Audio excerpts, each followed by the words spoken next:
Welcome to the Sacred Stream Radio Podcast. I'm Laura Chandler, and I'm here today with two remarkable musicians, Aryeh Frankfurter and Lisa Lynne, they've just released a gorgeous album called Harmony House. So welcome, Lisa and Aryeh. Hi there. Hello. It's great to see you, and it's fun to see you on our little screen here. Yeah, I've been really looking forward to this interview and just catching up with you both. So, and how are you doing in this crazy We are doing just fine. We have a beautiful home in Oregon that has received all kinds of attention since the unexpected shutdown. We of course are like everybody are torn between counting our blessings and feeling for all those suffering and for all the different reasons there are. So it's been kind of a roller coaster ride, but us personally are doing just fine. Yeah. Great. A lot of projects around the farm that have gotten accomplished. A lot of projects getting done. Yeah. A lot of people. I do mosaics, and pretty soon the whole house and every surface is going to be mosaiced. Oh, that's great. Including him. And I constructed a room in our barn, which was my first major construction project. So it went well. And my mother is living there now. Yeah. So we moved her in too. Hey, you guys have a lot going on. Yeah. Days are busy regardless. It's really surprising how the time still gets filled up with stuff. The to-do list keeps going on. Yeah. Well, for folks who aren't familiar with you, you're both multi-instrumentalists, composers, recording artists. You're partners in life and music. Yeah. You have your own record labels. You compose and perform together, solo and with other artists. And I just, in my mind, you guys are the quintessential musicians. Oh. Thank you. It's true. And your music can be described as traditional folk, but it also transcends that genre. So I'm happy to hear how you would describe it. But I want to start with the instruments you play. You both play kind of a mind-blowing number of instruments. So can we just start by you naming off the instruments you play? Lisa, can you start? Sure. Well, going back in time, what we have in common is we were both rock musicians. So I started playing guitar as a kid, bass as a teenager, professional bass as an adult in working bands and heavy metal bands. And Aryeh had a similar upbringing, although he was trained on classical violin, and he'll tell you more about that. He ended up in progressive rock electric violin band. So that all came before the Celtic harps, which is our main instrument. And we both discovered the Celtic harp similar in the time too. And all this juice came from that. And we were able to street perform successfully. We didn't know each other yet, but we had very parallel lifetimes. So playing for myself, the harp became my main instrument since about 30 years, I suppose now. But I was already playing guitar and mandolin and the kind of fretted acoustic instruments, which I have continued ever since. So basically anything fretted mandolin-like. I just started clawhammer banjo, but I'm very comfortable with the fretted instruments and finger picking. So I've kind of stayed with that all along, and that's what I usually play mostly on our albums. The bandura, big zither type, is more like a harp-like instrument. So that's kind of my realm. Yeah, similarly, and both of us are string instrument players. And so I, as Lisa mentioned, was trained on the violin in my youth, classically trained. And then from there, also started getting interested in guitars and started expanding from violin to viola and even a little bit of cello. But viola became a very important instrument. And I discovered the harp. And that became, just like Lisa, identical, became my focal instrument for many years. But then around the mid-2000s or so, after having traveled to Sweden, I became acquainted with and started playing a very unusual instrument called the nyckelharpa, which is called a keyed fiddle. And it's a very old or ancient instrument dating back to the mid-1300s, sort of a medieval instrument. And for reasons that are kind of have to do with how people responded to that particular instrument, and sort of feeling like I had done as much as I could with the harp at that time. That instrument had subsequently, about mid 2000s, maybe around 2008 or so, started becoming my main instrument. So the nyckelharpa became a much, as Lisa and I started getting together, in fact, that's when my instrument changed to the nyckelharpa, and Lisa stayed on the harp, and we started playing together. And then, so I have the same sort of background: mandolins and fretted instrument guitars. So, when you play a particular fretted instrument, if you play a mandolin, you can also play mandola, you can play a cittern, you can play a lot of variety of different instruments, and they're all distinct, but they fall into the same kind of skill structure. So Right. that's how they accumulate. When he started playing the nyckelharpa street performing, nobody had ever seen or heard it before. So all this attention, like the harp was out, the nyckelharpa was in. Right. in.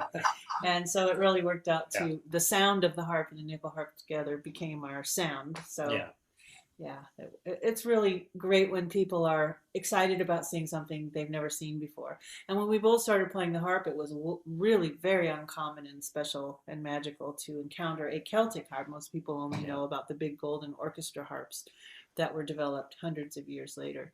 So we've both been lucky to be on the cutting edge of something that's special and new and different. The nyckelharpa is it really is an unusual instrument. It's you're holding it like this and you're playing it with a bow and it's fretted. Can you talk a little about it? I'm apt to actually, while I'm talking about it, Lisa, can you go get one? And Okay. Lisa's going to go get one for the people who see this as opposed to hear it. Oh, is this only going to be heard? It's not going to. We'll show that. Yeah, no, it'd be great. Well, the nyckelharpa, they call it the keyed fiddle. It actually is held very similar to the way guitar is held. So unlike a violin that you hold on your chin, you either hold it on your lap or you hold it with a strap sort of horizontally. And it's bowed instrument, so it is bowed.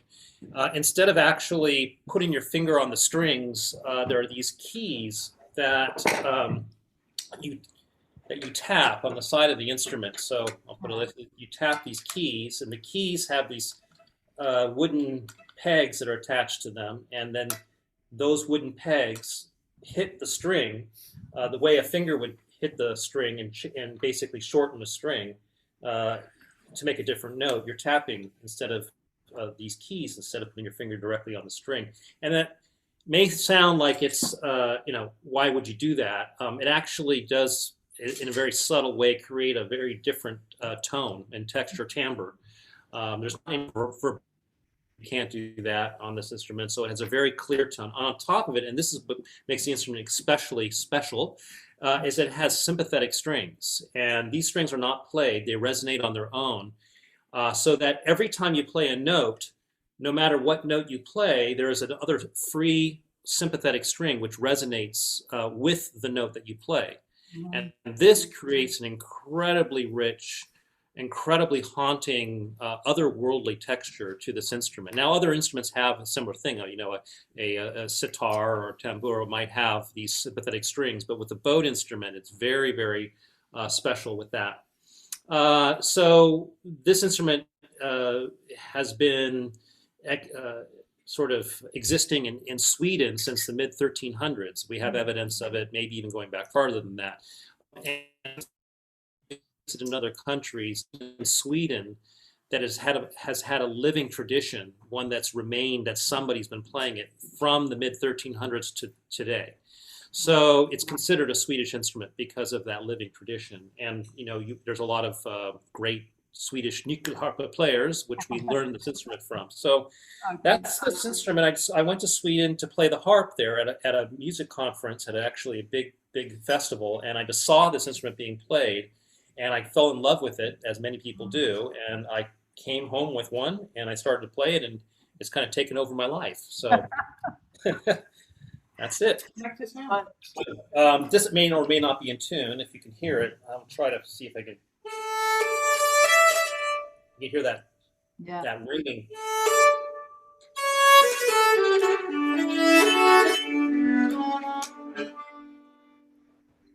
That's a very. Can you hold it up just a little bit more so we can? Oh, sure. Yeah. It's a little bit. I can put it around my hold it like this.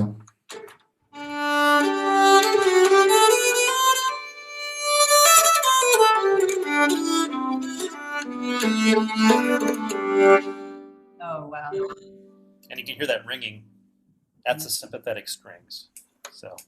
That's beautiful. That is beautiful. Yeah. Well, between you, you have a lot of records. Do you have any idea how many? We both stopped counting at about 20 in just so many years, probably 25 years. You know, and what happens is some of our older albums get sort of dropped from the catalog, but the best tunes, our favorite tunes from that come up and get re-recorded in the new album. So it's probably more than 20, but we keep letting the old ones drop off and not reprinting and, you know, upcycling some of our favorites from them. So. You know, you interpret a piece, or you either compose a piece and you record it, and it has a sort of it kind of sits there, and it may have had a life of its in that period of time, but you come back to it with a different sensibility. Plus, you're 20 years better. Yeah, hopefully. So you're like, you know, or people didn't pay attention to it for whatever reason. You thought, you know, this is a great tune, but nobody really commented. For some reason, it got buried in the album, and we want to bring it back to life. And so, in fact, on our new album, we've done that with a number of tunes from Lisa's repertoire and a couple from my repertoire that were really buried a long time on albums. And we thought, you know, we want to breathe new life. And plus, we play them in concert. So, like, I had some Windham Hill albums was big production, orchestra, tons of instruments, this big sound. But now we do it just the two of us in concert. So we were able to do that. So we feel good about when people ask for that song at the CD table that, yes, here you will have what you experienced. Right. Right. Well, I just to prepare, I just oh my God. I just got a few, you know, I'm such a fan, but I you know, there's more. I got a couple of good coaster sets there. But I had to just pull this one up because look at what a baby. Oh yeah, but once upon a time. Look at all those worry lines. Yeah. Look at all those worry lines. I got wrinkles. That's just from the recent election for now. Yeah. Well, you know, I'm a big fan. I love your music, and every album is special. And I think I said this to you when I greeted you before we started the interview. You know, Harmony House, this latest record, is just beautiful. It's stunning. Thank you. Thank you. And, you know, it makes me weepy a little bit, so I'm going to try not to cry. You know, it's what I listen to unwind in the evenings. You know, Issa and I have been listening to it a lot, you know, and it's just the perfect anecdote to these stressful and uncertain times. It was interesting because I was writing, you know, there's an original piece on there. I was writing actually in the hospital where I play the harp, and before the pandemic. And then it came together during the pandemic, and we were doing the overdubs and creating the arrangements and stuff during the pandemic. And at the same time when it was all new in New York and all those heartbreaking, you know, medical professionals pleading and suffering with everything that was going on, it was just this heartbreaking open kind of thing, opening your mind, opening your heart, all while it was coming together. So somehow it's all threaded in the fabric of the album, what we were all feeling. It was love and compassion and all the, you know, bittersweet heart stuff going on. And hope at the same time. Yeah. And also, I think the way in which people, so many, in this most difficult times, people come together and serve each other and are generous and heroes and are helpers. And Lisa wrote the one particular piece when in the hospital before the pandemic with her experience of an elderly couple, if I remember, experiencing a lot of pain, what they were experiencing medically. But they're worried, but they were persevering, and the way in which the music was helping them. So those kind of moods and that kind of, I don't know how to call it, holding the space came out just naturally in this album early on. And it really felt like when we finally heard it back and we were 4 months into the pandemic, we said, wow, this really felt like we captured the mood of the time. And it doesn't always happen that way. We weren't even trying, but it just so happened. It just really felt like the music spoke to the particular time that we are living in right now. And Yeah. so we're proud of it too. I have to admit. I mean, Yeah. this is not from ego. It's more of like sometimes you No. do something, you try, and it doesn't quite work all the way. And sometimes it does not work at all, and sometimes it works one. It's a hit and miss. This one, we're like, yeah, that's pretty good. We've had a lot of fans say, "Oh, that's your best one." Well, thanks. I think. When you hit it, it's like just know when you've done that. It's like a swish in basketball or something. You just feel it in your body, and it's like an all of your records, fantastic. What is the song, Lisa, that you wrote? It's Lion called Hearts. Lion Hearts, meaning the bravery of the first responders and all the people in the hospital that are serving and being served. Yeah, Lion Hearts. That's sort of the feeling of it was that we were very thinking about it was that capturing the feeling of the worry and the feeling of, you might say, fear, but the perseverance that one has and the hope and the goodness and the comfort that good people come in those times. That's a very special experience. You can only almost experience the true power of comfort when you are in the most vulnerable situation.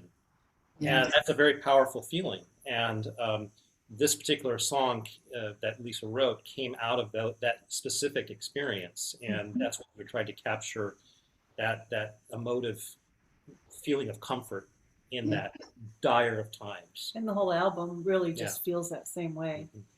Yeah, well, I had the latest song in the album, and I had picked out Ship of Hope. Oh, yeah. Mm-hmm.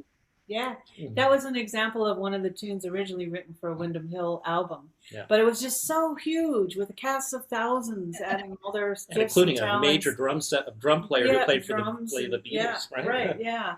Famous drummer on there. So it was a big old whomping thing. And when we play it in concert, it actually goes underneath a story, and it's kind of fun weaving it out. But it's just the two of us that has a much more intimate, organic sound to it with our instruments. So we redid it closer to how we do it now for the album. There's a string arrangement on it to kind of give it a little bit fuller, but it's a much more understated version, believe it or not, than the one original on her Windham Hill album, Seasons of the Soul. Well, it makes a lot of sense that it would be one of the ones that is renewed, rebirthed here in your harmony. Yeah, that's right. Can we talk a little bit about your careers, your background in music? I mean, you guys are, you have both accomplished so much. Really, the accolades and the accomplishments. I mean, it's only an hour program, so we don't have enough time to go into all of it. But there was something that struck me. I just wanted to read this, Aryeh, from your bio. It really captures something for me about you. Aryeh's musical endeavors began at the age of 3 when he undertook classical training on the violin. His progress enabled him to study under various master violinists, including concert master of the Chicago Symphony, Harold Aryehs. Is that the right pronunciation? Aryehs, yeah. Mm-hmm. By the age of 12, Aryeh was already being accepted into various university-level orchestras. Wow, that's amazing. At 3, what was going on? What was going on was that my mother wanted us to play my brother and I to play instruments, and my brother started playing the violin, and I was younger than him by a year and a half, and I do what my older brother does. Mm-hmm. He was left-handed, and so I quickly surpassed him, and that there was sort of sibling rivalry. So he moved off to the piano, and I stayed on the violin. Mm-hmm. My mother subsequently her dream was always to become a violin maker, and she became one. And in fact, I play her instruments. I play her violins and viola. And in my household, although my father's not a musician, it just, music, they say like for Norwegians, they learn to ski before they walk. Mhm. In my house, you learn to play an instrument before you know, do other things, before you go to school. It was just the way it is. So I literally was playing in diapers. Mm. I guess, 3 years old. And he will be again this year. If I'm lucky, I will still be able to play. Um, and then later on in my life, as I became older, around 12 years old, to be honest with you, I just, like many people, I just started getting bored with certain instruments and started exploring a lot. So there were instruments laying around the house. They were on the walls, guitars, balalaikas, everything you can imagine. And I just would literally walk around my house, going from one room to the other all day long, picking up instruments and playing them and learning them on my own. So it was just sort of an impulse. It was something that it wasn't even like I was thinking of that I was doing it. I was just, this is the way I entertained myself, and the way I enjoyed spending my time. Yeah. Wow. Wow.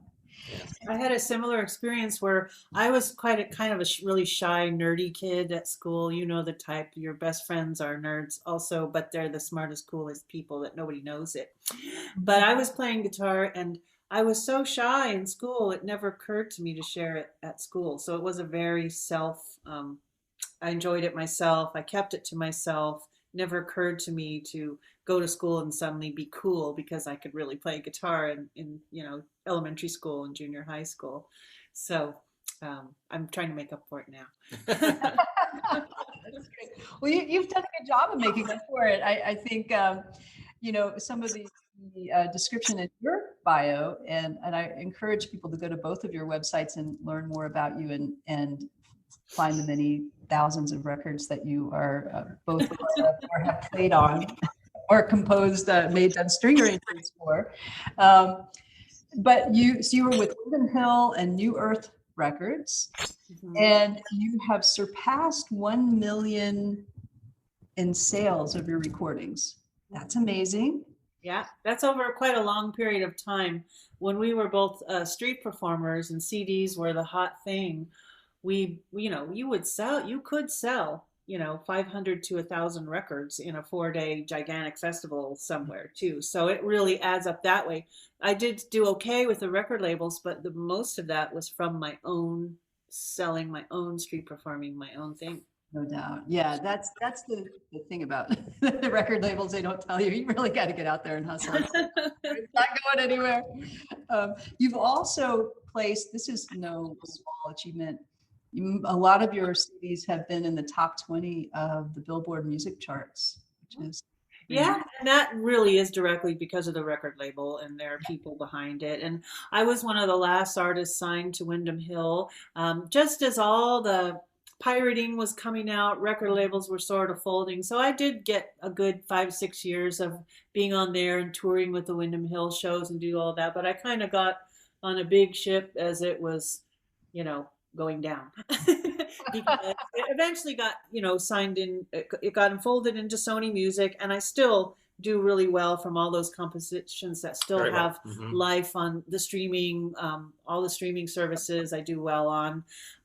But all that chart was always the goals of the record label. So then I would have a real team working on just that for retail sales, which was different than my street fair sales.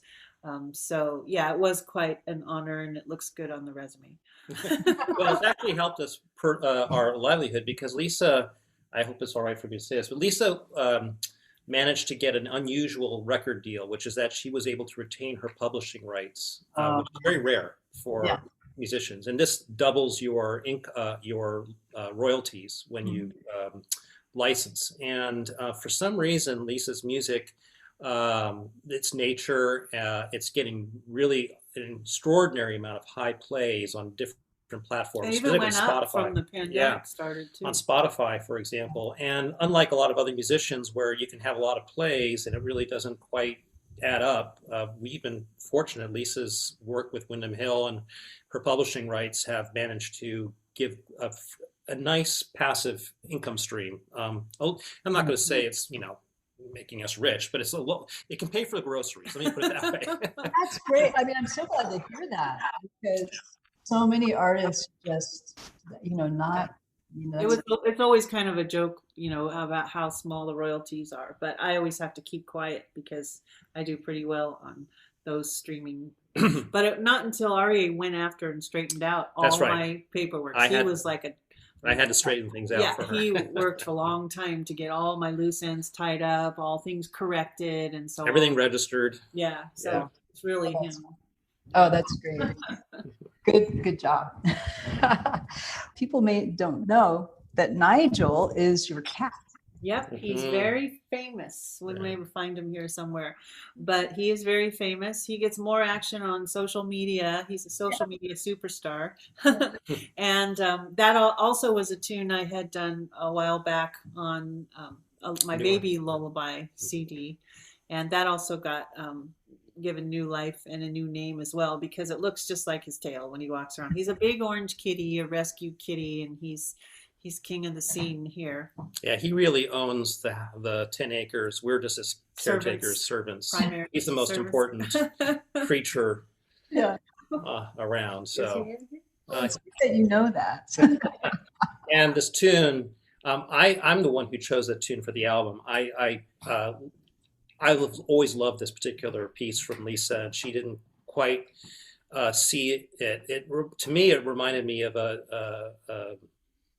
a little bit of John Lennon's "Beautiful Boy." Actually, it has a sort of postcard feel to it, and but the song, it just felt like Nigel running around our farm and enjoying himself, and it's got a very uplifting and joyful sort of vibe to it. And there he is. Here he comes. So for the people listening on audio, they won't get to see him, but he's a very handsome fellow. We'll have it up on the video portion. Oh my God, he is.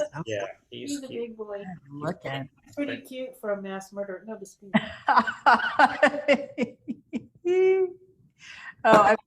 my Jack is a big orange kitty. You've met Jack. He's so the best. So normally when we tour, we have house sitters that come from all over the world through a service, and so they all treat him like a king, like he is accustomed to being treated. And we even get people know about Nigel, and when we go to our concerts, people have presents ready for him. little baskets and Last year, I took all his 12 cutest pictures with quotes and created a Nigel calendar, which sold like hotcakes. And he donated all his money to the Humane Society. Oh, you are just like your parents. So that's civic-minded. Slash mass murderer of mice. Yeah. Too. He chomps them right down. He's not. It's his instinct. How does he do when you guys are touring? Well, he gets spoiled by the house sitters who come, who normally have to walk dogs and take care of all big animals. He only has one cat, so he gets completely spoiled by everyone. Let you go? He knows when we're going, because we usually have to rehearse for about 3 or 4 days before we get on the road, and he hates it. And he's pretty disappointed. And then when we open the suitcases, he really gets upset, and he jumps in, refuses us to pack.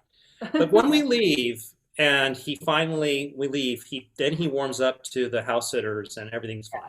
Yeah. I had a feeling he wasn't going to be too happy about you guys taking off, but he understands, where are the kibbles. You have to work to afford him the luxurious lifestyle of which he has become accustomed to.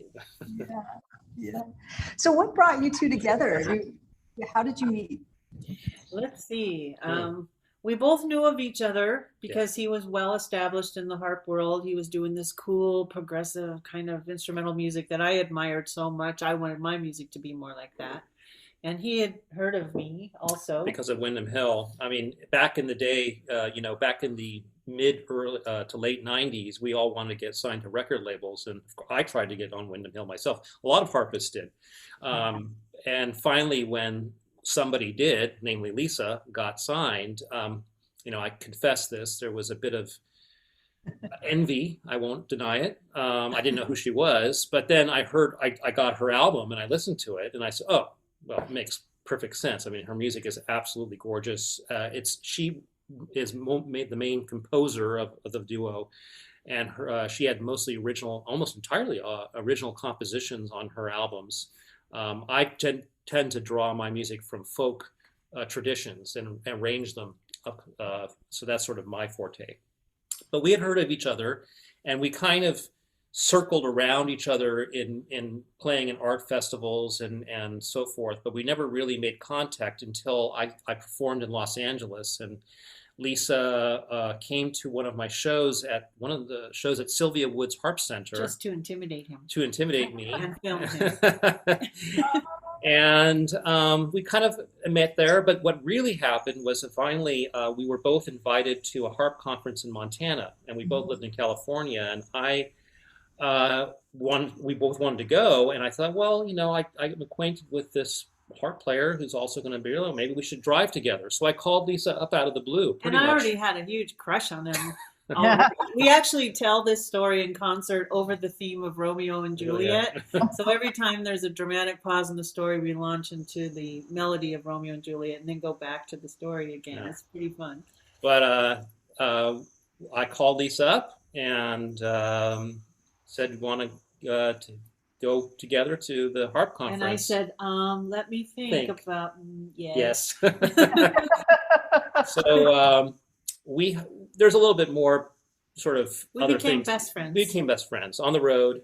We did concerts together on our way to Montana, and the musical chemistry was pretty immediate.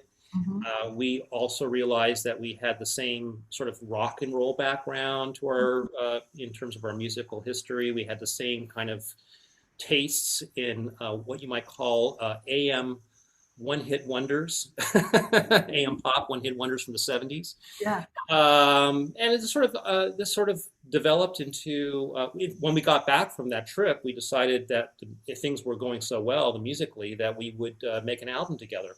So Lisa would fly up every week to record, and it was our first album together called Two Worlds One, and it came out, and it was we were really proud of it still to this day, and that was the beginning of our relationship musically, and then it transformed.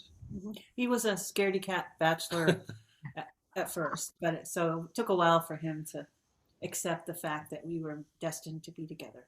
Yeah, I had come out of divorce, so I had sort of still some residual feelings about being in a relationship, especially with somebody who I was getting along so well with musically. I didn't want to ruin it. I didn't want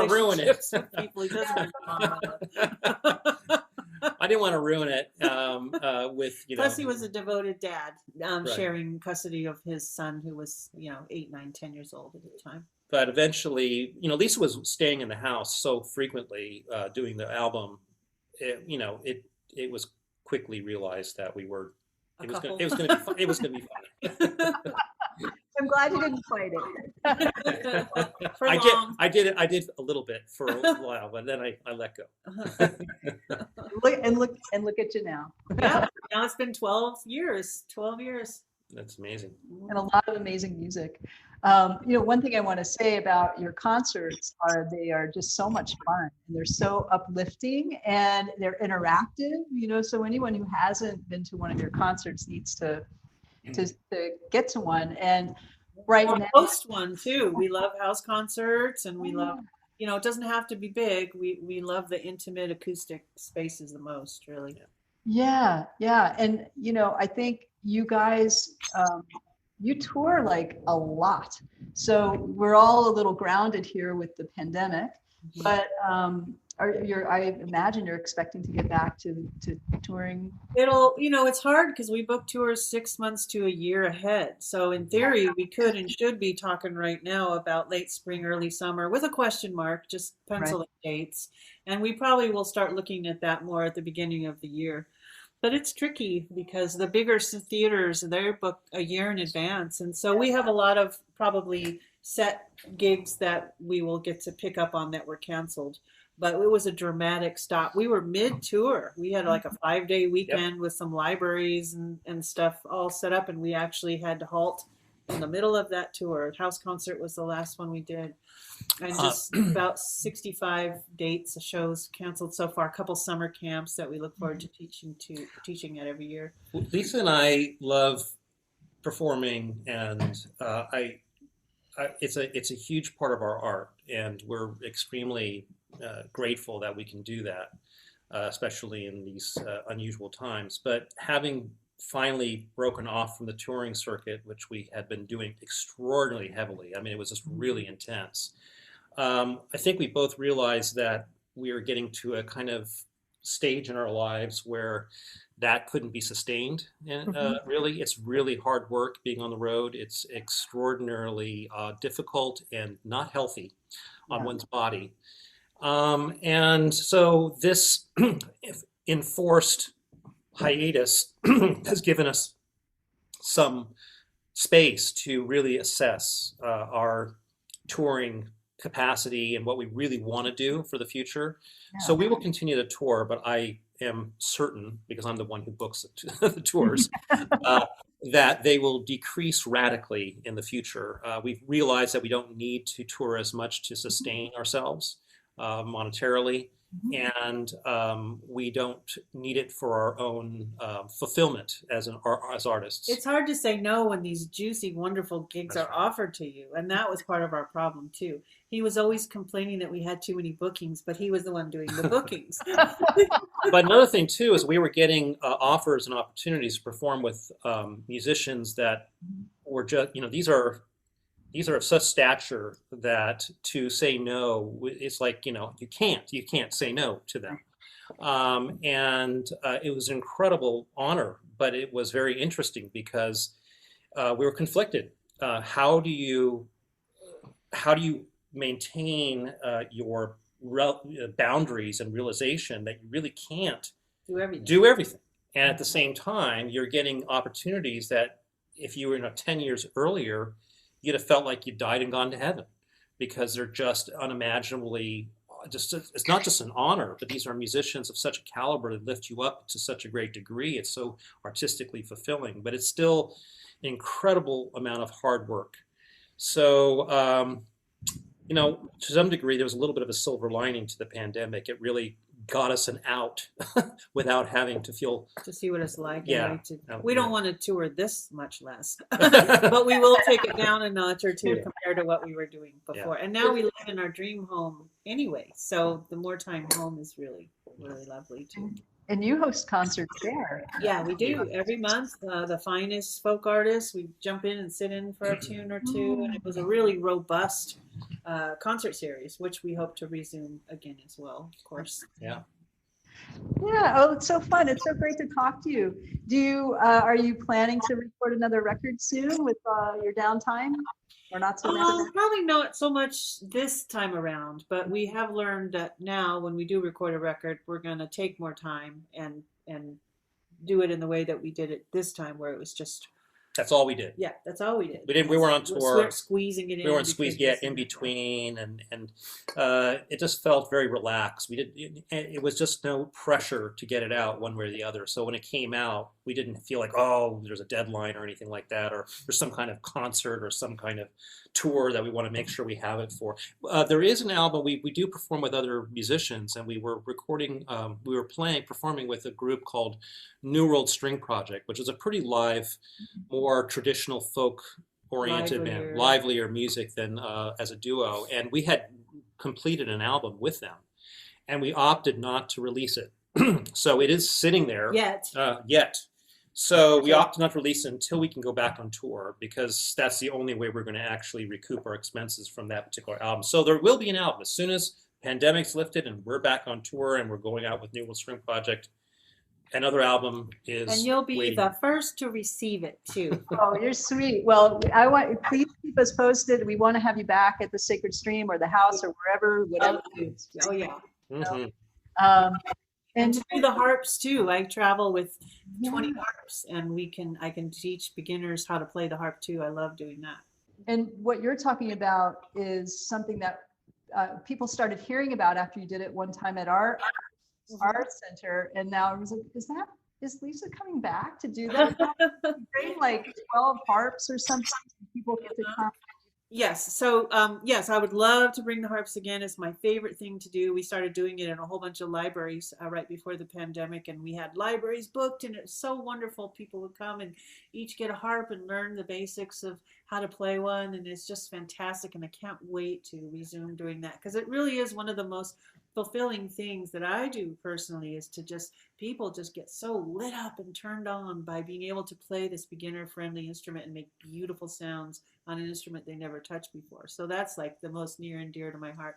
Mostly I do it in cancer centers or schools or elderly care homes, people that are often challenged by something big in their life. But it's just as much fun to do it for a party or any kind of group. It works for everybody. It really is uplifting experience. So more of that to come for sure. The great thing about that too is people who not musical at all can play. You get different things. Exactly. So exciting for people. Yeah. Kids, it's such a lovely thing. Yeah. Oh, well, it's so great to see you guys. Yeah, it's great to see you and hear your voice. Likewise. And no, we're listening to Harmony House. Sometimes we switch to some other of your albums, but Harmony House has been like regular rotation. All right. Thank Thank you. That makes us feel good. We That's sort nice. of have missed the fun of having it on tour and be able to sell it at shows. So we really appreciate that juice there. Hopefully that's going to come back soon. Yep. That's what we all want. Thanks so much for doing this. Okay. Thanks Alrighty. again. Be Thank well. you. Bye, everybody.